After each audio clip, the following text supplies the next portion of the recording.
here at the CFO Summit talking about the transition of the Chinese economy to a more innovation-led economy. And I thought maybe you could start by describing why China has not been known for innovation for so long. Well, thank you for having me here. Yes, I am in New Zealand because there are great opportunities for Kiwi companies to take advantage of China's economic shift. As you mentioned, over the last 30 years, China hasn't been innovative.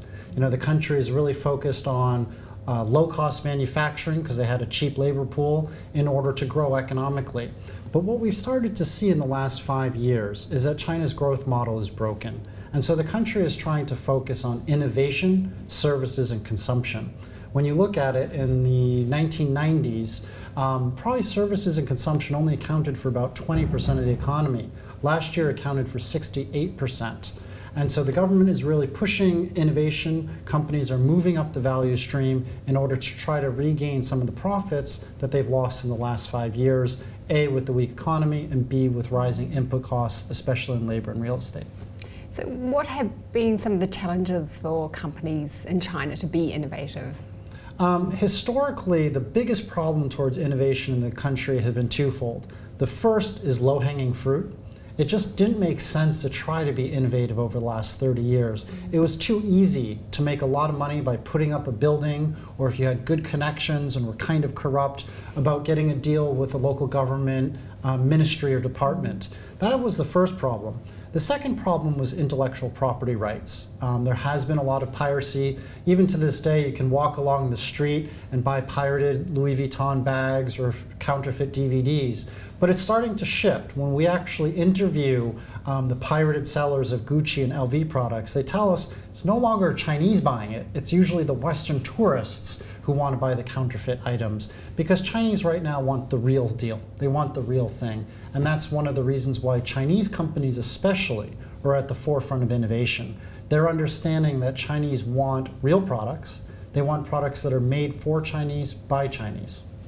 So you talked about the China dream and this point about Chinese wanting more individualism. Could you talk a bit more about those drivers for change? Well, there's a lot of rising nationalism in the country right now. There's a lot of pride of being Chinese. So for instance, in my firm, we interview 5,000 consumers in 15 cities every year. 5 years ago, we interviewed Chinese, and 80% of them said that they would prefer to buy a foreign brand over a Chinese brand. Last year, when we redid that survey, 60% said they would prefer to buy a Chinese brand. So you're seeing rising nationalism. And then frankly, Carmela, is that Chinese brands are moving up the value chain. You know, if you look in white goods, companies like Haier, Gree are probably better, or at least as good at a better price point than Siemens or GE.